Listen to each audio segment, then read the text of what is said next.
Деп саларға істеватым дейді.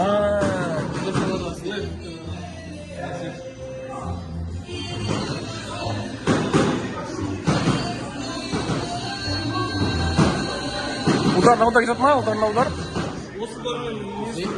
Ассалаумалейкум. Gracias a todos los fanáticos de Kazajistán.